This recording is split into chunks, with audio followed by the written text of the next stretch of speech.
और इंडिया की जो ब्लॉकबस्टर्स हैं, जो बड़ी बड़ी मशहूर फिल्में पुराने ज़माने में हुई हैं, वो सलीम साहब ने, सलीम खान साहब जो सलमान खान साहब के वालिद हैं, और जावेद अख्तर साहब ने, इन दोनों ने मिल के लिखी थी। जावेद अख्तर साहब के वालिद भी बहुत ही मशहूर शायर थे, बल्कि इनकी वालदा बहुत अच्छी राइटर थी, और इन्होंने सफ़िया, उनका नाम था सफ़िया अख्तर, और उन्होंने अपने खामद को कुछ खत लिखे थे जो अदब में बहुत ज़्यादा मशहूर हुए। और सफ़िया के खतूत अख्तर के नाम इस टाइप की एक किताब थी जो हमने यूनिवर्सिटी के अंदर पढ़ी थी। तो वो भी बहुत अच्छी शायरा, बहुत अच्छी अदीब थी, और इनके वालिद भी बहुत ही मशहूर अदीब थे। उसके बाद ये आए और सबसे पहले इन्होंने अपना आगाज़ फिल्मों की कहानियों से किया और बहुत पॉपुलर हुए, इसमें कोई शक नहीं। फिर ये नगमा निगार की हैसियत से भी फिल्मों के अंदर बहुत ज़्यादा पॉपुलर हुए।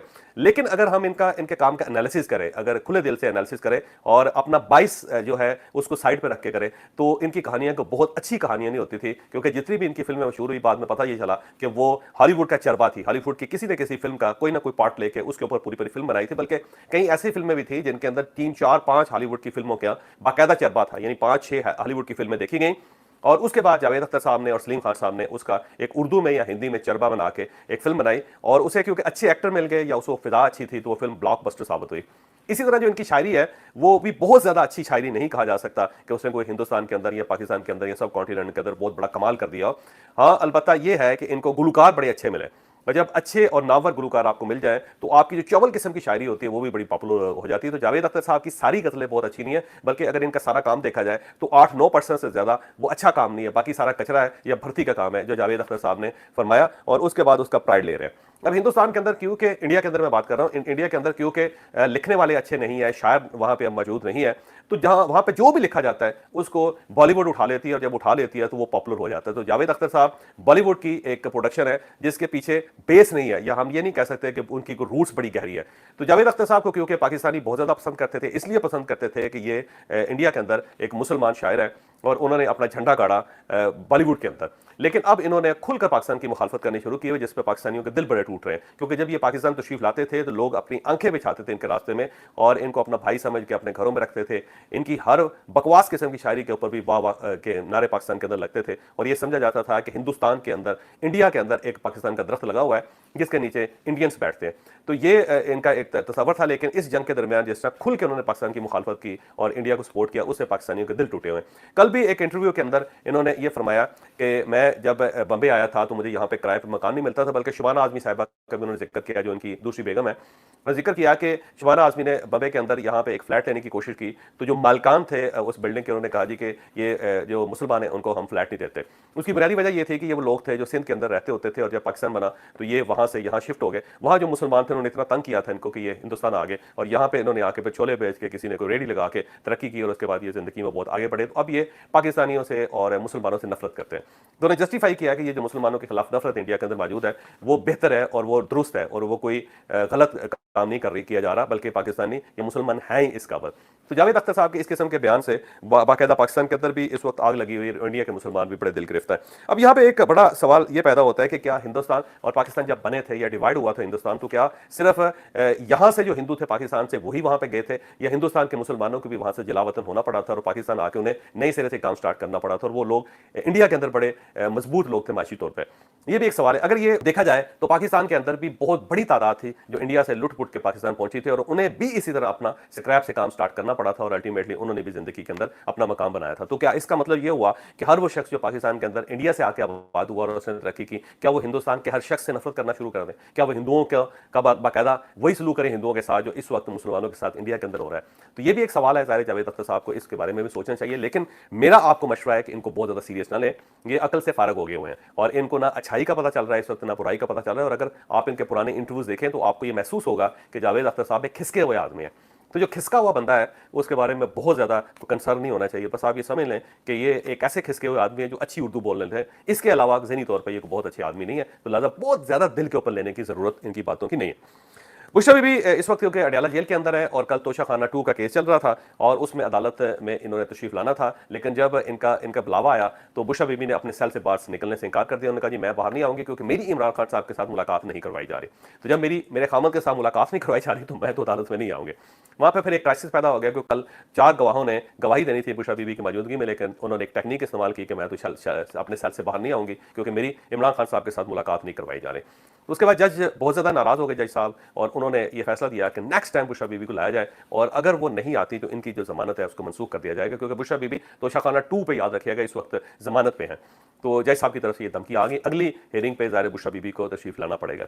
अब यहाँ पे एक चीज़ है, एक बात है जिसका जिक्र करना बहुत ज़्यादा ज़रूरी है। ये याद रखें कि जो बुजुर्ग कहा करते थे कि जब आपके ऊपर मुश्किल वक्त आए तो उस मुश्किल वक्त को इज्जत के साथ और तहम्मुल के साथ बर्दाश्त करें।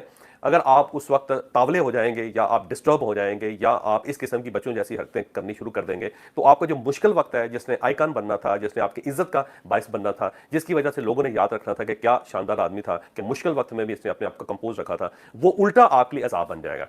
तो ये जो जेल है, ये आपको बर्दाश्त करनी चाहिए, और इज्जत के साथ और बड़े दिल के साथ बर्दाश्त करनी चाहिए, ताकि लोग आपकी मिसाल दे सके कि इस आदमी ने मुश्किल वक्त बड़ा अच्छे तरीके से गुजारा, बजाय इसके कि सेल के अंदर लेटा रहा या रोता रहा और छोटी छोटी बच्चों जैसी हरकत करता रहा। तो ये मेरा मशवरा ये है कि पाकिस्तान तहरीक इंसाफ और इमरान खान और बुशरा बीबी के ऊपर ये मुश्किल वक्त है, ये मुश्किल वक्त अल्लाह ताला की तरफ से आया, क्योंकि हम ये समझते हैं, हमारा ये ईमान है कि हर चीज़ मिन जानब अल्लाह होती है। तो जब मिन जानब अल्लाह है तो फिर इसको सब्र के साथ बर्दाश्त करें, खुले दिल के साथ बर्दाश्त करें, और इज्जत कमाएं इसमें, बजाय इसके कि आप इस किस्म की हरकतें करके अपने लिए बेइज्जती का मुकाम पैदा कर लें। तो मेरा यही मशवरा है, और बुशरा बीबी एक दीनदार खातून है, और इन्होंने इस्लाम भी पढ़ा हुआ है और हिस्ट्री से भी वाकिफ है, तो उन्हें अंदाजा करना चाहिए कि किस तरह पुराने जमाने के अंदर लोग ऐसा जो वक्त था उसको कितना मजे से और इज्जत के साथ बर्दाश्त किया करते थे। यहाँ मैं यूसुफ गिलानी साहब की मिसाल दूंगा। मुझे एक मरतबा अडयाला जेल जाने का इत्तेफाक हुआ, वहाँ एक डिप्टी सुपरिटेंडेंट थे, तो मैंने उनसे पूछा कि आज तक जितने सियासतदान आपके पास आए हैं, सबसे ज्यादा इज्जत के साथ किस आदमी ने जेल को बर्दाश्त किया और जेल का वक्त गुजारा? तो उसने फौरी तौर पर कहा कि यूसुफ रजा गिलानी। इस शख्स ने जितना अरसा भी जेल गुजारी बड़ी इज्जत के साथ गुजारी, और अगर इन्हें कहा गया कि ये रेड लाइन है और आपने इसको क्रॉस नहीं करना, तो यूसुफ रजा गिलानी ने 5 साल में उस रेड लाइन के ऊपर पाँव नहीं रखा था। ना इन्होंने किसी को धमकी दी, ना इन्होंने कोई मुतालबा किया, बड़ी इज्जत के साथ, बड़ी बर्दाश्त के साथ इन्होंने जेल का वक्त गुजारा। तो यूसुफ रजा गिलानी से इमरान खान साहब को सीखना चाहिए और बुशरा बीबी को सीखना चाहिए। इस किस्म की जो हरकतें हैं, इससे इनके मकाम में इजाफा नहीं हो रहा, कमी हो रही है और बेइज्जती हो रही है इनके। इसके साथ साथ इंडियन एयरफोर्स की तरफ से एक खबर आई है, बल्कि इंडियन एयरफोर्स से मुताल्लिक़ एक खबर आई है। उधमपुर एक बहुत बड़ा इनका एयर बेस है, वहाँ पे बीजेपी का एक रुकन है, लोकसभा के रुकन है, उनका नाम है रणबीर सिंह, और बल्कि रणबीर सिंह पठानिया नाम है इनका। तो इन्होंने वहाँ पे खड़े होकर कहा कि ये सारी जो नालायकी है ये एयरफोर्स की है, और ये सारी नाहली एयरफोर्स की है, जिसकी वजह से इंडिया को ये दिन देखना पड़ा।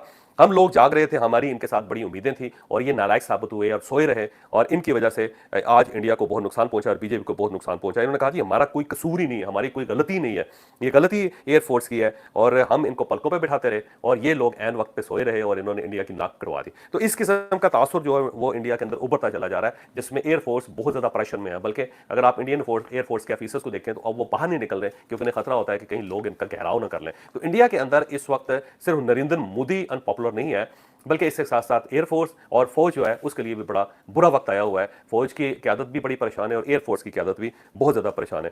इंडिया की तरफ से एक और बड़ी बुरी हरकत पाकिस्तान के खिलाफ की गई है, दरिया चनाब का पानी बंद कर दिया गया, और उसमें मुसलसल कमी आती चली जा रही है। तो अगर हम 2 दिन में देखें तो 37,600 क्यूसेक पानी जो है वो कम हुआ है, और हेड बराला के मुकाम के ऊपर इस वक्त पानी का अखराज 0 पे आ गया, 0 पे आ गया।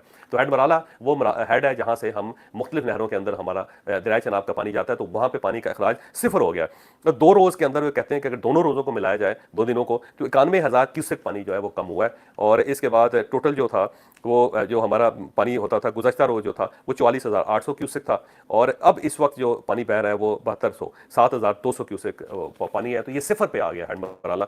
ये पाकिस्तान के साथ बड़ी ज्यादती है, और अब दुनिया ये महसूस कर रही है कि इंडिया बहुत ओछी हरकतें कर रहा है, और इस किस्म की हरकतों के बाद पाकिस्तान के पास पूरा इख्तियार है कि वो किसी भी तरह इंडिया का मुकाबला कर सकता है और अपना पानी बहाल कर सकता है। मुझे लगता है कि आने वाले दिनों में पाकिस्तान को एक जंग लड़ना पड़ेगी, और वो जंग होगी पानी पे, क्योंकि अगर हम पानी पे जंग नहीं लड़ते तो फिर हम किसी किस्म की जंग लड़ने के भी काबिल नहीं रहेंगे। अफगान हुकूमत और पाकिस्तान के दरमियान ताल्लुकात का एक नया दौर स्टार्ट हो चुका है। पाकिस्तान ने अपने नाज़मुल अमूर जो हेड ऑफ मिशन है, उनका नाम है अबैदुर रहमान निज़ामी साहब, तो अबैदुर निज़ामानी साहब जो को पाकिस्तान ने अब एम्बेसडर का दर्जा दे दिया है। तो अब जो एक सफारती लेवल है वो पाकिस्तान और अफगानिस्तान के साथ के दरमियान बढ़ चुका है। मुझे लगता है कि आने वाले दिनों में अफगान गवर्नमेंट भी अपने नाज़मुल अमूर, जिनका नाम सरदार अहमद शकीब है, इनका जो दर्जा है उसको बढ़ा देगी, और उसके बाद पाकिस्तान और अफगानिस्तान के अंदर सफारती लेवल पर तल्लुकात हो जाएंगे, यानी दोनों मुल्कों के अंदर सफ़ीर होंगे। और ये फैसला चाइना के अंदर हुआ था और चाइना की मदद से हुआ था। इससे मुझे लगता है कि पाकिस्तान और अफगानिस्तान के तल्लुकात के अंदर एक बेहतरी आ रही है, जिसका नुकसान टीटीपी और बीएलए को होगा, क्योंकि अब बीएलए और टीटीपी के खिलाफ अफगानिस्तान के अंदर भी ऑपरेशन जारी है, और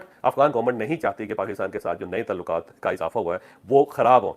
तो एक अच्छी खबर अफगानिस्तान से भी आ रही है, लेकिन अब देखना यह है कि अफगान गवर्नमेंट टीटीपी और बलोचिस्तान को और बीएलए को कंट्रोल कैसे करती है, क्योंकि वहां पे इंडिया की प्रॉक्सीज हैं और इन प्रॉक्सीज की मौजूदगी में जाहिर है अफगानिस्तान और पाकिस्तान के दरमियान अमन नहीं हो सकता। तो अफगानिस्तान को बहुत बड़ा बोल्ड फैसला यहां पे लेना पड़ेगा। इसके साथ साथ अब जो सबसे अहम खबर है और कल से डिस्कस हो रही है, उसका एक प्रियम्बल भी आपके सामने रखता हूं, फिर एक छोटा सा व्यू भी आपके सामने रखूंगा। इंडिया ने बिल आखिर ये मानना शुरू कर दिया है कि पाकिस्तान ने हमारे हथियार गिराए। शंग्रीला डायलॉग हो रहे हैं और ये डायलॉग हो रहे हैं सिंगापुर के अंदर, वहां पे पाकिस्तान के जनरल्स भी मौजूद हैं और इंडिया के जनरल भी एक मौजूद है। और ये जो जनरल है चीफ ऑफ डिफेंस स्टाफ है उनके, जनरल अनिल चौहान, उनका एक इंटरव्यू चल रहा था और उस इंटरव्यू में एक एंकर ने, खातून एंकर ने उनसे पूछा कि ये बताएं कि पाकिस्तान ने आपके कितने हथियार गिराए। तो उन्होंने ये कहा कि ये सवाल नहीं बनता कि पाकिस्तान ने कितने हथियार गिराए, सवाल ये बनता है कि हमारे हथियार गिरे क्यों। तो उन्होंने इनडायरेक्टली कान पकड़ लिया, इस तरफ से पकड़ने के बजाय उन्होंने हाथ घुमा के यहाँ पे कान पकड़ के कहा कि जी हम तो ये सोच रहे हैं कि हमारे हथियार गिरे क्यों। तो अब इंडिया ने इस टाइप की वजाहतें करना शुरू कर दी हैं। अब उनके पास भी एक बड़ा सीधा सा जवाब, तो कहते हैं जी हमारा कोई हथियार नहीं गिरा हुआ। लेकिन जब फौज झूठ बोलती है किसी भी मुल्क की, तो उससे उस मुल्क की बेइज्जती बहुत होती है। लिहाजा ये ज़हन में रखिएगा कि इंडियन आर्मी हो या एयरफोर्स हो या नेवी हो, उनमें से कोई जो उनका जर्नैल होगा वो झूठ नहीं बोलेगा, क्योंकि जब वो झूठ बोलेगा तो उनकी रही सही इज्जत भी खत्म हो जाएगी। मेरा ख्याल है वो जो सैनो ने कहा था कि सबसे बेहतरीन तरीका ये है सच को छुपाने का कि आप सच बोल दें। इसका फायदा ये होता है कि लोग फिर खोजना बंद कर देते हैं। तो इंडिया को ये चाहिए कि सच बोल दें। त्यारे उनके गिरे हैं, राफेल कंपनी ने खुद उसको एक्सेप्ट कर लिया, राफेल त्यारे बनाने वाली कंपनी ने तस्लीम कर लिया, फ्रेंच गवर्नमेंट ने इसको तस्लीम कर लिया, फ्रेंच जो आर्मी है उसने तस्लीम कर लिया, पूरे इंटरनेशनल मीडिया के अंदर आ गया, पाकिस्तान के अंदर पाकिस्तान सबूत मौजूद है, इंडिया के अंदर सबूत मौजूद है, कांग्रेस ने इसको मान लिया, बीजेपी के लोगों ने इसे मानना शुरू कर दिया। तो सबसे बेहतरीन तरीका जो इंडिया के पास है सच को छुपाने का वो यही है कि इसको तस्लीम कर ले कि पाकिस्तान ने हमारे त्यारे वाकई गिराए थे